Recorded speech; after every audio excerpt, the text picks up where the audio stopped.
Gaur Gorka Arretxerekin gaude, Lurraldai Squash klubeko arduradunarekin, izan ere, urte bukaerako txapelketa ospatu dute azken asteburuan, eta urte hasierako txapelketa ere ospatzeko eta antolatzen daude azken ukituak ematen. Beraz, bera kontatuko digun nola joan den, ez? Azken txapelketa hori, zer moduz, Gorka? Eixo, ondo. Azkenoko txapelketa ezin hobeto. Egia esan, datorren urtera begira 10 urte ingo ditugu, eta pixkat balantze egiteko, azkenean hainbatetan saiatu eta lortu ezin duguna, lortu izan dugu asteburu honetan. Hau da, taldekatoko txapelketa bat izaten dira, gabonetan, pixkat harremanak eta egiteko. Guk egite ditugu nahazten ditugu jokalariak, denak taldeak parekatuz, eta talde anitza sortu ditugu, bai helduak, haurrak eta neskak uztartuz. Orduan, ibilbide honei begira, azkenean lortu dugu eskuasa inklusibo izatea eta adin ezberdinetako jendea denak bateratzea, ezta? Hori da zuen helburuetako bat, ez? Jendea batez ere hurbiltzea squash edo kirol hontara eta zuengana ezagutzera ematea eta pixka bat hori da, kluba haztea, ez? Kosta egiten zaizue edo ikusten duzue hemen kosta egiten dela zuengana hurbiltzea, squasha ezagutzea?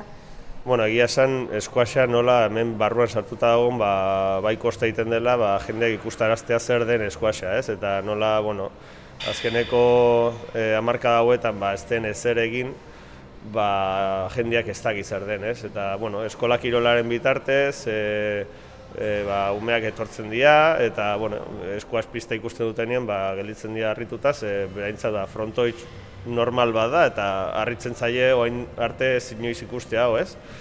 Baina, horrelako programa bitartez eta baita ere guk ere gure lanak eginez, kartelak edo horrelako txapelketa irekiak eginez, pixkanaka bai jendeak erantzuten hasi dela eta batez ere umeak, ez? Eta hori da orain gure helburu nagusiena da umeak eta batez ere neskak erakartzea edo haiengana iristea.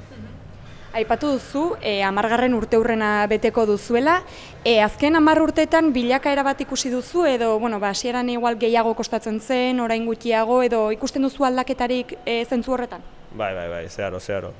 Egia da hor lan nahiko egin dugula, eskuasa sustatzeko oso buru gogor ekin diogu. Eta azkenean lortu dugu, hasieran agidez jende heldua, bere gaztearoan noizbait eskuasean ibilitakoa eta orain familiaki ondoren 40-50 urtekin berriz ere jolasten hasi zirenak ziren gure bazkide gehienak, baina haien semeak ere hasi ziren, semeen kuadrillak eta horrela pixkanaka gaztetuz junta eta azkenean eskola kirolaren programen parte, hain 15 bat agur ditugu eta gorantzko joera hartzen nahi geha. Eskola kirola garrantzitsua da horretarako, ez? Pixka bat ezagutzera emateko eta aurrak tikitekitatik horrelako kirola ezagutzea ez bakarrik nagusienak direnak, ez?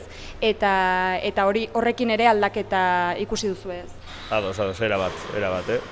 Eta gero eskola kirolaren bidez ere, pixka bat eskolan sartzen nahi da pixkanaka, zer da squasha, gure eskolan hartzen ditugunak gero klasera juten dira, haien raketak erakusten dituzte, nola beraientzat gauza berri bat den, nola baita arrotasunez eramate dute, eta gero jendia nik ere bai, eta gero kosta egiten da beraien agendatan squasha sartzea, baina bai barrutikan zer erakartzen diote eta airean dagoen gauz bat da eta pixkan normalizatzen nahi den kirol bat da.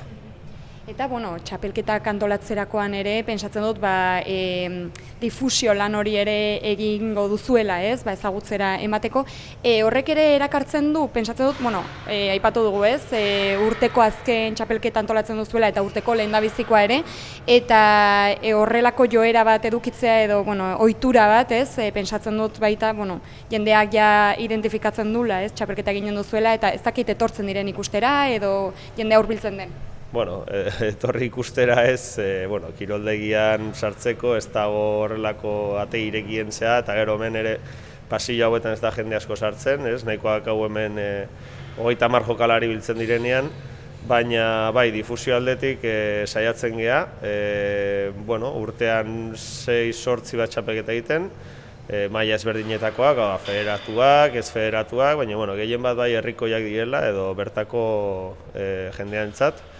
Eta hori da, pixkat ohitura hori hartzen saiatzen gea, jendea normalean txapelketak parte hartzera animatzeko, ikus dezaten ez dela enbesteko txapelketa serioak askotan, adibidez bi hauek oso herrikoiak dira eta behin probatzen dutena ikusten dute pixkat garrantzi hori edo presio hori diluitzen dela eta gustora goten dira. Helburuetako bat pentsatzen dut hori ere izanen dela, ez lehiatzea, baizik eta ongi pasatzea, disfrutatzea kirolaren inguruan, eta gabonetan edo best hauen aitzakiarekin, pixka bat kirola egitea eta bertze plan ezberdin bat, ez? Aipatu dugu, ongi joan zela azken urteko azken txapelketa hori, orain azken ukituak ematen ariko zarete, ez? Urteko lehen txapelketa horren inguruan.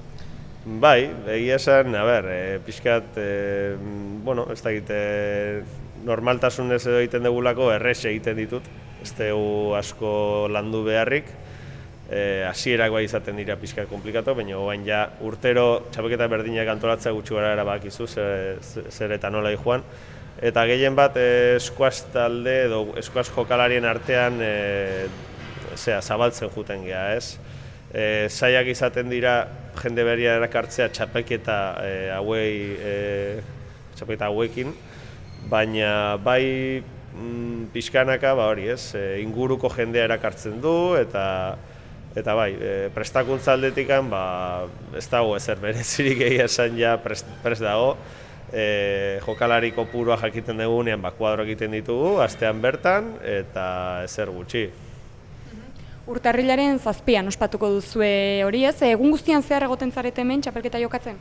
Normalean saiatzen gea goizean jokatzen, lau pista ukita partidu desente egin daitezke eta 30 bat jokalari goiz batean bakoitzak 3 partidu ziurtatuta jokatzeko errez izaten dugu eta horrela egiten dugu, goizean zehar kirola egin, gero denak bazkaltzera jun eta gero arratzaldea elkarrekin pasa.